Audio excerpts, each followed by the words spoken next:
नमस्कार, स्वागत है कार्यक्रम आज का एजेंडा में। आज के दिन की कौन सी है बड़ी खबरें जिन पर दिन भर रहेगी सबकी नजर, वो खबरें जो आज की सुर्खियां तय करेंगी, वो खबरें जो आज दिन भर रहेंगी हेडलाइंस, खबरें जिनका सीधा सरोकार है आपसे, वो घटनाएं जो तय करेंगी आने वाला कल। ऐसे ही तमाम मुद्दों को समेट कर हम लाए हैं आज के एजेंडा में। तो अगले आधे घंटे में दिन भर के अहम घटनाक्रम के विभिन्न पहलुओं को रखेंगे हम आपके सामने। मैं हूं जया सिन्हा। तो आइए अगले आधे घंटे तक जुड़े रहिए हमारे साथ अपने न्यूज के पावर डोज के लिए। शुरुआत करते हैं आज के एजेंडा की। गुपकार गठबंधन और कांग्रेस पर गृह मंत्री अमित शाह ने किया बड़ा हमला। कहा ये जम्मू कश्मीर को आतंक और अशांति के युग में वापस ले जाना चाहते हैं। सोनिया और राहुल गांधी से गुपकार गैंग के बयानों पर मांगी सफाई। कहा राष्ट्रीय हित के खिलाफ अपवित्र ग्लोबल गठबंधन को बर्दाश्त नहीं करेगा देश। सुप्रीम कोर्ट आज लोन मॉरेटोरियम मामले पर करेगा सुनवाई। सरकार ने 6 महीने के लिए 2 करोड़ तक के लोन पर ब्याज से दी थी राहत। कोरोना के चलते आर्थिक समस्या से जूझ रहे लोगों को मॉरेटोरियम का दिया गया था विकल्प।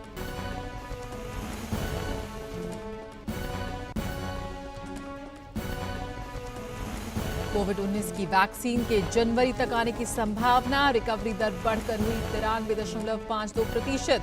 मृत्यु दर 1.47 पर बरकरार। पिछले 24 घंटों में 44,739 मरीजों ने दी कोरोना को मात।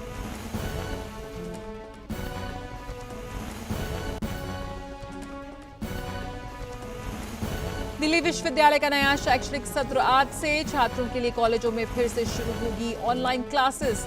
कोविड-19 महामारी को ध्यान में रखते हुए दाखिला प्रक्रिया होगी ऑनलाइन।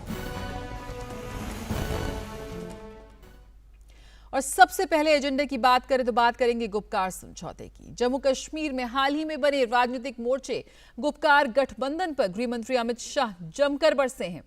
पीडीपी, नेशनल कॉन्फ्रेंस समेत गठबंधन में शामिल दलों को गृह मंत्री ने आड़े हाथ लिया तो इससे साझेदारी के लिए कांग्रेस पर भी गंभीर सवाल खड़े किए। गृह मंत्री ने गठबंधन में शामिल दलों गुपकार गैंग बताते हुए आरोप लगाया है कि वे न सिर्फ जम्मू कश्मीर में आतंकी वापसी चाहते हैं बल्कि वहां विदेशी ताकतों के दखल की बात भी कर रहे हैं। अमित शाह ने ट्वीट कर कहा, गुपकार गैंग ग्लोबल हो रहा है। वे चाहते हैं कि विदेशी ताकतें जम्मू कश्मीर में दखल दें। गुपकार गैंग ने भारत के तिरंगे का भी अपमान किया है। क्या सोनिया गांधी और राहुल गांधी जी गुपकार गैंग के ऐसे कदम का समर्थन करते हैं? भारत के लोगों के सामने उन्हें अपना स्टैंड साफ करना चाहिए। गृह मंत्री इतने पर ही नहीं रुके, उन्होंने ये भी कहा कि कांग्रेस और गुपकार गैंग जम्मू कश्मीर को आतंक और अशांति के युग में वापस ले जाना चाहते हैं। वे दलितों, महिलाओं और आदिवासियों के अधिकार छीनना चाहते हैं, जिसे हमने अनुच्छेद 370 हटाकर सुनिश्चित किया था। यही कारण है कि हर जगह उन्हें लोगों द्वारा अस्वीकार किया जा रहा है। गैंग पर हमला करते हुए गृह मंत्री ने एक अन्य ट्वीट में यह भी कहा कि जम्मू कश्मीर हमेशा से भारत का अभिन्न अंग रहा है और रहेगा। भारत के लोग हमारे राष्ट्रीय हितों के खिलाफ किसी भी अपवित्र ग्लोबल गठबंधन को बर्दाश्त नहीं करेंगे। या तो गैंग राष्ट्रीय मूड के साथ चले वरना लोग उसे खुद डुबो देंगे। गृह मंत्री के हमले के बाद कांग्रेस ने हालांकि एक तरह ये सफाई दे रही है कि वो गुपकार गठबंधन का हिस्सा नहीं है। वहीं दूसरी तरफ गुपकार गठबंधन में शामिल दलों के साथ साझेदारी में जिला विकास परिषद के साथ चुनाव लड़ रही है। हमारे साथ इस वक्त सुधाकर दास जुड़ गए हैं। सुधाकर, कांग्रेस ने यहां सफाई दी है कि वो गुपकार समझौते, गुपकार गठबंधन का हिस्सा नहीं है। सबसे पहले तो इस हृदय परिवर्तन का क्या यहां पर कारण रहा, लेकिन सही वहीं पर उन नेताओं के खिलाफ वो किसी भी तरह की कार्रवाई करने से नाकाम है जो कह रहे हैं कि भाई जो बाइडेन को बुलाएंगे और बोलेंगे कि वो हमारा साथ दे यहां पर।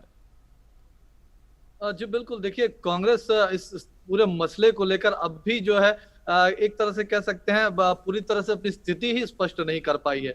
देखिए 1 साल से ज्यादा का वक्त हो चुका है जब संसद ने बहुमत के साथ ये बड़ा फैसला किया था अनुच्छेद 370 हटाने का। उसके बाद हमने देखा कि एक तरह से कह सकते हैं झेलम में काफी पानी बह चुका है, लेकिन कांग्रेस की इस पूरे मुद्दे को लेकर स्थिति स्पष्ट नहीं है। क्या वो धारा अनुच्छेद 370 की वापसी चाहते हैं या फिर एक संसद ने जो फैसला किया, देश के सर्वोच्च मंच पर जिस पर फैसले पर मोहर लगाई गई, या उस फैसले के वो साथ है। एक तरफ देखिए वो बात कह भी रहे कि वो इस अलायंस के हिस्से नहीं है, लेकिन वो अलायंस की का जब घोषणा पत्र तैयार होता है तो उसमें वो हस्ताक्षर भी करते हैं। उस अलायंस के सदस्यों के साथ वो चुनाव में पार्टिसिपेट करने की भी कोशिश कर रहे हैं। तो एक तरह से दोनों बातें कर रहे हैं, और यही वजह है कि कांग्रेस इस मुद्दे को लेकर, कांग्रेस के स्टैंड को लेकर देश में तमाम तरह की बातें, चर्चा भी हो रही है। और बिल्कुल दूसरी सबसे सुधाकर, तो अहम जिला बात है विकास क्या, परिषद का चुनाव क्या कांग्रेस अकेले लड़ेगी या गठबंधन के साथ लड़ रही है? बात यही है। जिला विकास परिषद के चुनाव के मोर्चे पर तो वो कह रही है कि वो पीडीपी, नेशनल कॉन्फ्रेंस और जो अन्य दल जो गुप्तकार गठबंधन में उनके साथ वो सीट शेयरिंग कर रही है, अलायंस कर रही है। लेकिन क्या वो ये स्थिति स्पष्ट कर पाएगी कि ऐसे लोग जो ये कहते हैं कि चीन के दबाव में भारत अनुच्छेद 370 को वापस लेकर आएगा, जो लोग ये कहते हैं कि एक तरह से विदेशी ताकतों का यहाँ दखल होना चाहिए, या ये कहते हैं कि जब तक जम्मू कश्मीर का झंडा नहीं आएगा तब तक वो तिरंगे को नहीं उठाएंगे, यहाँ खून खराबा हो सकता है, इस तरह के लोगों के साथ वो एक तरफ गठबंधन कर रहे हैं और दूसरी तरफ कह रहे हैं कि वो अलायंस के सदस्य भी नहीं है।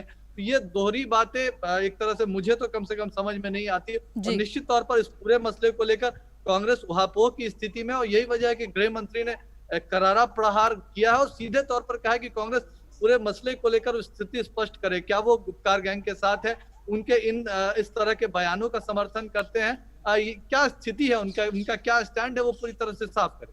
बिल्कुल सुधाकर, क्या कह सकते हैं कि रोशनी एक्ट के जरिए जो करोड़ों रुपए की जमीन इधर उधर की और करोड़ों रुपए की जमीन पर जो कब्जा बनाए रखे हैं, वो नेता अब ये सोच रहे हैं कि इस तरह की पैंतरेबाजी से सीबीआई की आंच उन तक नहीं पहुंचेगी? देखिए, 2-3 चीजें बहुत अहम है। देखिए, पिछले साल जब अनुच्छेद 370 हटाया गया तो कई तरह के बयान दिए गए, खून की नदियां बह जाएंगी, क्या कुछ नहीं हो जाएगा, आग लग जाएगा जम्मू कश्मीर। हम जानते हैं कि जम्मू कश्मीर की जो सारी समस्या की जड़ जो एक तरह से जो वहाँ प्रायोजित आतंकवाद था, तो साथ ही साथ वहाँ के जो एक तरह से जो स्थानीय कुछ दल थे, एक तरह से परिवारवाद जो वहाँ पनपा था, उसकी वजह से जो पूरा भ्रष्टाचार था वो था। और इसके खात्मे की वजह से सबसे बड़ा जो काम हुआ, ना सिर्फ आतंक पे प्रहार हुआ, बल्कि इस परिवारवाद वाले पॉलिटिक्स पे भी प्रहार हुआ, उस भ्रष्टाचार पर भी प्रहार हुआ। लोगों को वहाँ अधिकार मिला। हमने देखा कि उस एक साल में अनुच्छेद 370 हटने के बाद आतंकी घटनाएं उसमें वो 60-65% तक कम हो गई। पत्थरबाजी बीते दिनों की बात हो गई। तो एक तरह से इनका जो रेलेवेंस है, ये चाहे पीडीपी हो, नेशनल कॉन्फ्रेंस हो, वो रेलेवेंस धीरे धीरे खत्म होता रहा। तो इन्होंने एक तरह से कोशिश की कि उस अलगाववाद को फिर से उभारा जाए, उसको भी नहीं समर्थन मिला। तब ये इस तरह की बेतुकी बयानबाजी, तो एक तरह से ये जो अलायंस बनाने की कोशिश हो रही है, ये एक रेलेवेंस जम्मू कश्मीर में बना। लेकिन लोग भी देख रहे होंगे निश्चित तौर पर, रोशनी एक्ट की आपने निश्चित तौर पर बात की, जम्मू कश्मीर के उच्च न्यायालय ने बोला कि ये एक तरह से अंधेर गर्दी है ये एक्ट, और इसके जरिए जो तमाम लोगों को वहां के राजनीतिक दलों को, सत्ता में शीर्ष पर बैठे हुए लोगों को फायदा पहुंचाया गया, और 25,000 करोड़ रुपए तक का घोटाला ये हो सकता है। सीबीआई जांच हाईकोर्ट ने सौंपी है और लगातार रिपोर्ट करने के लिए भी कहा। तो आप समझ सकते हैं ये तमाम जो स्थितियां बन रही है, इसके लपेटे में जो लोग आएंगे, घेरे में आएंगे, उसकी वजह से एक तरह से गठबंधन के जरिए केंद्र पर दबाव बनाने की जरूर कोशिश है। लेकिन जिस प्रकार से गृह मंत्री ने प्रहार किया, निश्चित तौर पर यह देखना पड़ेगा कि गृह मंत्री की जरूर और केंद्र सरकार की कोशिश जरूर रहेगी कि इस तरह के अनहोली अलायंस की पोल खोली जाए। बिल्कुल सुधाकर, जिस तरह से गृह मंत्री ने कहा कि अगर आप राष्ट्रीय मूड के साथ नहीं चलेंगे तो आपको लोग खुद ही डुबो देंगे। हमने इस वक्त देखा जिस तरह से बिहार विधानसभा चुनाव में एक स्पष्ट जनादेश यहां पर सामने आया है। किस तरह से कह सकते हैं कि ये इस वक्त राजनीतिक समीकरण बनाने की कोशिश यहां पर जो की जा रही है जम्मू कश्मीर में, कह सकते हैं कि जो राज्य के पुराने दल हैं वो अभी अपनी प्रासंगिकता बनाए रखने की एक कोशिश यहां पर कर रहे हैं? जी बिल्कुल बिल्कुल। देखिए, और खासतौर से जब बिहार का चुनाव हुआ था, भारतीय जनता पार्टी की तरफ से इस मुद्दे को जोर शोर से रखा गया था बिहार की जनता के सामने भी और देश में तमाम स्थानों पर भी कि अनुच्छेद 370 का फैसला क्यों किया गया और उस फैसले की वजह से किस तरह से वहाँ स्थितियां बदली हैं और कौन लोग हैं जो इस फैसले का विरोध कर रहे हैं। और अभी तक उस तरह की स्थिति में, आतंक और अशांति की स्थिति में जम्मू कश्मीर को लेकर जाना चाहते हैं। हम जानते हैं कि इस चुनाव में अगर महागठबंधन पिछड़ा, उसकी सबसे बड़ी वजह रही कांग्रेस पार्टी का बेहद ही खराब प्रदर्शन और निश्चित तौर पर उसमें इस तरह के विषय जब राष्ट्रीय हित के मुद्दे होते हैं, उसमें कांग्रेस की उहापोह की स्थिति और ऐसे चीजों का समर्थन करना कहीं ना कहीं वो देश विरोधी जो होता है, तो वो जरूर स्थितियां राजनीतिक जानकार मानते हैं कि वो एक बड़ा कारण जरूर रहा जो कांग्रेस का असफल प्रदर्शन है। और शायद यही वजह है कि गृह मंत्री ने भी ये कहा कि लोगों द्वारा इस तरह के जो गठबंधन है, इस तरह के जो गैंग है, इस तरह के विचार है, उनको बड़े पैमाने पर अस्वीकार किया जा रहा है। बिल्कुल सुधाकर, तो ये बांटने की राजनीति अब नहीं चलेगी। जम्मू कश्मीर हमेशा से ही हमारा अभिन्न अंग रहा है और रहेगा। बहुत बहुत शुक्रिया सुधाकर इस जानकारी के साथ जुड़ने के लिए। और आइए अब बात करते हैं हमारे आज के दूसरे एजेंडा की। बात कोरोना के खिलाफ हमारी जंग की। पूरी दुनिया इस समय कोरोना महामारी के खिलाफ एक अहम जंग लड़ रही है। इसी बीच राहत की खबर आ रही है कि कोविड-19 की वैक्सीन के जनवरी तक आने की संभावना है।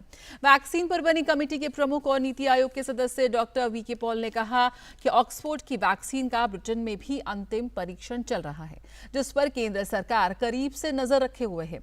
भारत में सीरम इंस्टीट्यूट वैक्सीन के फेज 3 का ट्रायल चल रहा है, जिसका परिणाम जनवरी तक आ जाएगा। उन्होंने कहा कि दुनिया में जहां भी वैक्सीन बन रही है, सरकार उस पर नजर रख रही है। भारत में 5 वैक्सीन के ट्रायल अलग अलग चरण में हैं। इन टीकों की खुराक पर्याप्त संख्या में उपलब्ध होगी। वहीं दिल्ली में कोरोना के बढ़ते मामले को देखते हुए दिल्ली में कोरोना टेस्ट की संख्या के साथ साथ अस्पतालों में बिस्तरों की संख्या को भी बढ़ाया जाएगा। भारत में कोरोना से अब तक 83.35 लाख से अधिक लोग ठीक हो चुके हैं, जबकि 93.52% से अधिक रिकवरी रेट है। वहीं 46,000 से ज्यादा रिकवरी प्रतिदिन हो रही है। देश में अब तक 12.74 करोड़ से ज्यादा टेस्ट हो चुके हैं।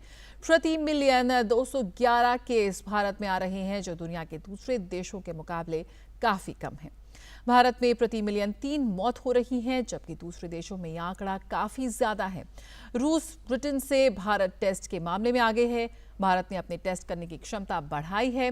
खास बात यह है कि देश के 10 राज्यों में से 76% मामले सामने आए हैं। भारत की पुणे बेस्ड सीरम कंपनी जो है वो ऑक्सफोर्ड एस्ट्राजेनेका वैक्सीन को बना रही है और फेज 3 ट्रायल में भी भागीदारी है। इसके लगभग जनवरी में रिजल्ट्स आने की उम्मीद है और उस टाइम पे फैसले लिए जाएंगे कि इस वैक्सीन को आगे किस तरह से लेके जाना है, क्योंकि ये वैक्सीन बाहर भी ट्रायल में है और ऐसा सुनने में आ रहा है कि बाहर के ट्रायल के रिज़ल्ट आने के ऊपर हो सकता है कि बाहर के देशों में इसकी लाइसेंसिंग की बात हो।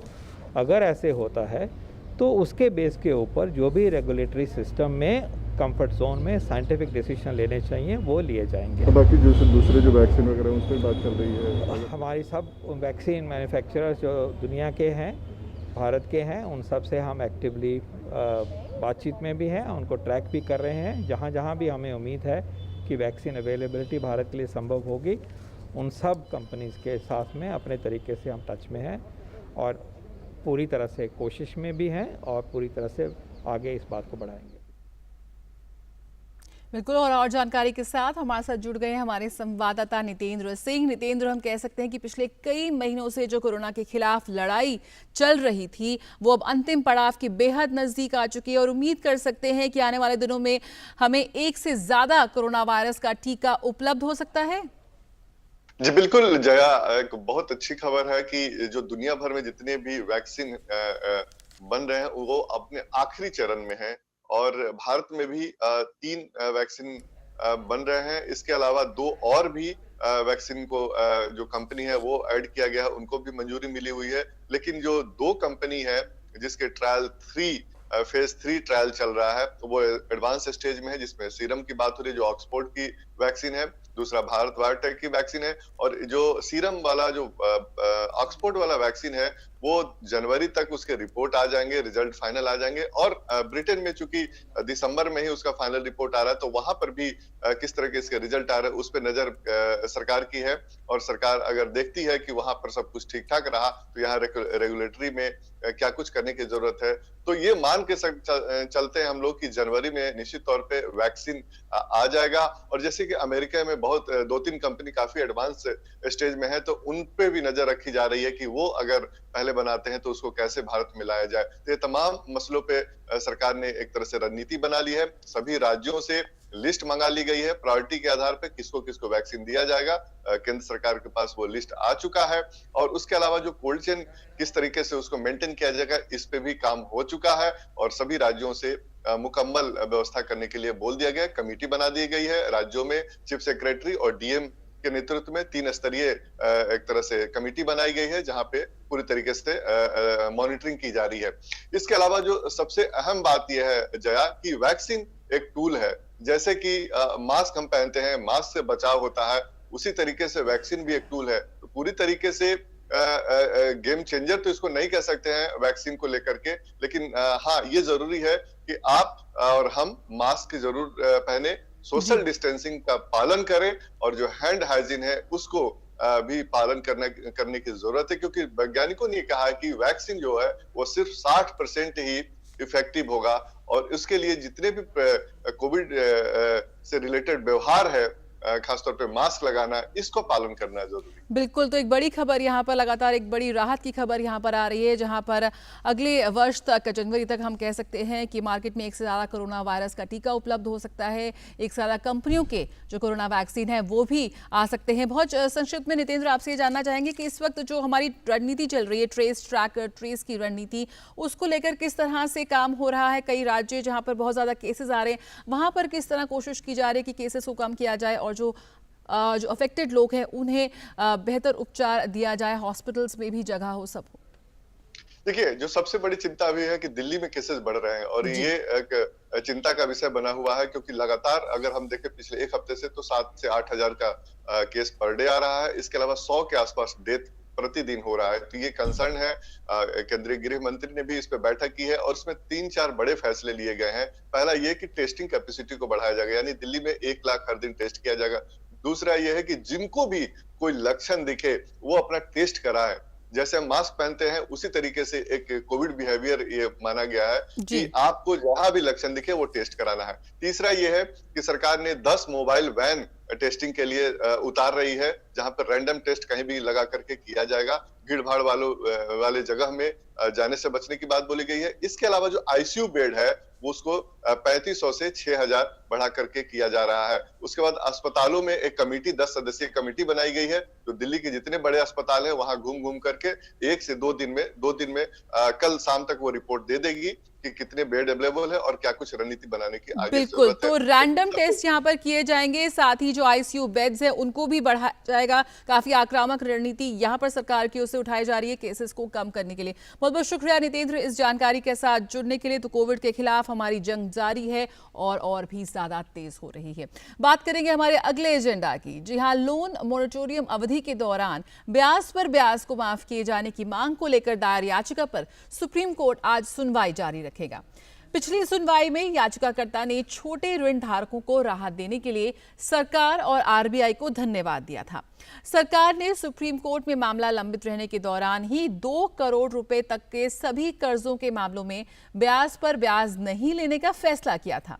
कोरोना के कारण लगे लॉकडाउन में कई लोगों की नौकरियां चली गई। ऐसे में लोन की किस्तें चुकाना मुश्किल था। ऐसे में रिजर्व बैंक ने लोन मोरेटोरियम की सुविधा दी थी, जिसके तहत लोन पर किस्तें टाल दी गई थी। हालांकि मोरेटोरियम का लाभ लेते हुए किस्त नहीं चुकाने वालों के लिए उस अवधि का ब्याज मूलधन में जोड़ा जाना था। इस ब्याज पर ब्याज लेने का मसला सुप्रीम कोर्ट में है। हमारे साथ इस वक्त विकास सारथी जुड़ चुके हैं। विकास, याचिकाकर्ता ने आरबीआई और सरकार के कदम की सराहना की है, लेकिन आज क्या कुछ उम्मीद की जा सकती है कोर्ट में? जी जया, जहां तक छोटे लोन्स की बात है, 2 करोड़ रुपए तक के जो कर्ज थे उन पर सरकार ने फैसला जो लिया था, उसके बाद से ये जो याचिका करते थे उन्होंने खुद कहा कि अब वो पिटिशन का डिस्पोजल चाहते हैं, यानी उनकी मांग पूरी हो गई है। लेकिन अभी कुछ एक मसले बचे हैं। मसलन जो बड़े कर्ज धारक हैं, जैसे कि यहाँ पिछली सुनवाई के दौरान ये कहा गया था कि पावर सेक्टर में बहुत सारी ऐसी एंटिटीज हैं जिनके ऊपर काफी ऋण है और उनको भी इस तरह की राहत मिलनी चाहिए, क्योंकि वो पहले से ही काफी मुसीबत में है। तो ऐसे बड़े कर्ज धारकों के मामले पर भी सुप्रीम कोर्ट अब सुनवाई रखेगा, आगे जारी रखेगा। और दूसरा, आरबीआई ने ये कहा था कि सुप्रीम कोर्ट ने जो अपना अंतरिम आदेश दिया था उसने आरबीआई से कहा गया था कि आप एनपीए साइड में लगा घोषित मत लीजिएगा, कीजिए लाइव ऐसी बाहर एंटिटीज को। तो उसको लेकर आरबीआई का कहना है कि उसके कामकाज में भी कुछ दिक्कतें आ रही हैं, तो उस पर वो स्पष्टीकरण चाहते हैं, एनपीए डिक्लेरेशन के मामले में कुछ राहत चाहते हैं। तो ये जो बड़े बड़े अब जो एंटिटीज हैं उनकी मामले में कोर्ट को सुनवाई करनी है। हालांकि जो छोटे कर्जधारक थे 2 करोड़ रुपए तक का जिनका कर्ज था, उनको सरकार पहले ही राहत दे चुकी है। ऐसे में सुप्रीम कोर्ट को अतिरिक्त निर्देश पारित करने की जरूरत नहीं होगी। तो बड़े ऋणधारकों के बारे में आज कोर्ट क्या करता है ये देखना होगा। बिल्कुल, तो विकास कह सकते हैं कि मॉनिटरिंग की अवधि को आगे बढ़ाया जाए या फिर नहीं, या फिर बैंक उस पर इंटरेस्ट वसूल सकती है नहीं, इस पर सुप्रीम कोर्ट आज अपनी जो है या कोर्ट जो है अपनी वो तस्वीर साफ करेगा। देखिए, जहां तक छोटे कर्ज लेने वाले लोगों की बात थी तो स्पष्ट किया जा चुका है पहले ही सरकार की तरफ से कि उनको इंटरेस्ट पर इंटरेस्ट दोबारा नहीं देना होगा। तो उनकी जो मांग थी वो तो पूरी हो गई। अब कोर्ट के सामने 2-3 मसले बचते हैं, यानी आरबीआई को जो डायरेक्शंस दी थी उसमें से कुछ के मामले में आरबीआई का कहना है कि उसके हाथ बंध गए। मसलन एनपीए डिक्लेरेशन के मामले में आरबीआई आजादी चाहता है, तो वो पुराने आदेश में बदलाव की मांग करेगा। जबकि जो बड़े प्लेयर्स हैं, जो बड़े कॉर्पोरेट्स हैं, वो भी चाहते हैं कि उनको भी कुछ दिया जाए, इस तरह की राहत दी जाए। जैसे पावर सेक्टर की हमने बात की कि पावर सेक्टर के लिए पिछले सुनवाई में अभिषेक मनु सिंह भी खड़े हुए थे और उन्होंने कहा था कि आप इन लोगों की अनदेखी भी नहीं कर सकते क्योंकि वो भी आर्थिक संकट बिल्कुल, जो बड़े जो लोन धारक हैं, जो बड़े लोग हैं, जिन्होंने बड़े प्लेयर्स जिन्होंने लोन लिया, वो भी राहत चाहते हैं। क्या कोर्ट उनको राहत देता है, आइए देखते हैं, आज खबरों में पता लगेगा। बहुत बहुत शुक्रिया विकास इस जानकारी के साथ जुड़ने के लिए। तो आइए अब बात कर लेते हैं हमारे अगले एजेंडा की और आपको लिए चलते हैं डीयू। जी हाँ, वैश्विक कोरोना महामारी की वजह से ऐसा पहली बार हो रहा है जब दिल्ली विश्वविद्यालय में जो दाखिला प्रक्रिया वो पूरी तरह से ऑनलाइन हुई है। स्नातक स्तर के इस नए शैक्षणिक सत्र की आज से विधिवत शुरुआत होने जा रही है। दिल्ली विश्वविद्यालय के तमाम कॉलेजों में आज सुबह से ऑनलाइन कक्षाएं और दिशा निर्देश जारी किए जा रहे हैं, जिसमें विद्यार्थी कॉलेजों से घर बैठे ही ऑनलाइन जुड़ सकेंगे। हमारे साथ गिरीश निशाना इस वक्त जुड़ चुके हैं। गिरीश, जब भी दिल्ली यूनिवर्सिटी के सत्र की शुरुआत होती थी तो एक अलग ही नज़ारा होता था, बहुत ही गुलजार रहता था दिल्ली विश्वविद्यालय का परिसर, लेकिन अब थोड़ी बदली तस्वीर नजर आएंगी, वीरान गलियां। क्या है इस वक्त नया? देखिए जय, मैं आपको बताना चाहूंगा क्योंकि दिल्ली विश्वविद्यालय का आज का दिन जो है, जो नए विद्यार्थी आते थे उनके लिए बहुत अहम होता था। अहम इसलिए होता था क्योंकि वो स्कूल की जो सीढ़ी है वो पार करके कहीं न कहीं कॉलेज के अंदर पहला कदम रखते थे। काफी उत्साह विद्यार्थियों के अंदर होता था। काफी जो विद्यार्थी हैं वो सच समझ कर पहुंचते थे क्योंकि पहले दिन को यादगार बनाया जाता था। क्योंकि कॉलेज स्तर की जो लाइफ है एक अलग ही लाइफ होती है, क्योंकि स्कूल से निकल कर कॉलेज की जिंदगी में जाना अपने आप में एक बड़ी बात होती है। तो विद्यार्थी काफी उत्साहित दिखाई देते थे, लेकिन इस बार दिल्ली विश्वविद्यालय के तमाम कॉलेज जो हैं वो पूरी तरह से सूने दिखाई दे रहे हैं। सभी विद्यार्थी अपने घरों पर बैठकर ऑनलाइन क्लासों की जो आज से शुरुआत करने जा रहे हैं। और जय, मैं आपको बताना चाहूंगा क्योंकि ज्यादातर कॉलेजों के अंदर आज सुबह 9 बजे से जो है शैक्षणिक सत्र का आगाज हो चुका है और उसके अंदर ज्यादातर जो कॉलेजों के प्रिंसिपल हैं उन्होंने कहीं ना कहीं ओरिएंटेशन प्रोग्राम किया है, दिशा निर्देश दिए हैं कि किस तरह से तैयारी करनी है, किस तरह से आगे उनकी क्लासेस रहेंगी। और इसके बाद अब करीबन 9:30 और 10 बजे के आसपास से तमाम जो क्लासेस हैं वो उनके जो अध्यापक हैं, जो शिक्षिकाएं हैं, जो विभाग के लोग हैं वो उनसे इंटरेक्शन करेंगे। तो कहीं ना कहीं इस बार पूरी तरह से ऑनलाइन प्रक्रिया हुई है। सीबीएसई का रिजल्ट आने के बाद से ही एडमिशन की प्रक्रिया आरंभ हो चुकी थी और करीब 4-5 cut off list Delhi university की आ चुकी हैं। अगर ये तो स्नातक स्तर की बात है, अगर परा स्नातक यानी कि पोस्ट ग्रेजुएशन की बात की जाए तो वहां भी करीबन 1-2 जो मेरिट लिस्ट हैं वो आ चुकी हैं और जिन कोर्सों के स्नातक स्तर पर रिजल्ट आ चुके थे उनके भी कुछ एक कोर्स में एडमिशन हो चुके हैं पोस्ट ग्रेजुएशन। बिल्कुल, तो हम कह सकते हैं कि ग्रेजुएशन के स्तर पर आज से शुरुआत हो गई है। सुबह 9 बजे से ऑनलाइन क्लासेस की शुरुआत हो गई है दिल्ली यूनिवर्सिटी में और ये पहली बार है कि दिल्ली विश्वविद्यालय में पूरा जो दाखिला की प्रक्रिया थी वो ऑनलाइन हुई और अब जो सत्र की शुरुआत हुई है वो भी भी ऑनलाइन होने जा रही है। बहुत बहुत शुक्रिया गिरीश इस जानकारी के साथ जुड़ने में। तो जी हाँ, कोरोना काल में काफ़ी कुछ बदल गया है, हमारे त्योहार मनाने का तरीका बदल गया, तो अब ये इस पढ़ने का तरीका भी बदल गया है। जी हाँ, इसलिए जो न्यू नॉर्मल को हमें अपनाना है और वैक्सीन की अटकलें तो तेज़ हैं, लेकिन मास्क लगाना और उचित दूरी बनाए रखना, इसे हमें अपनी आदत में शुमार कर लेना है।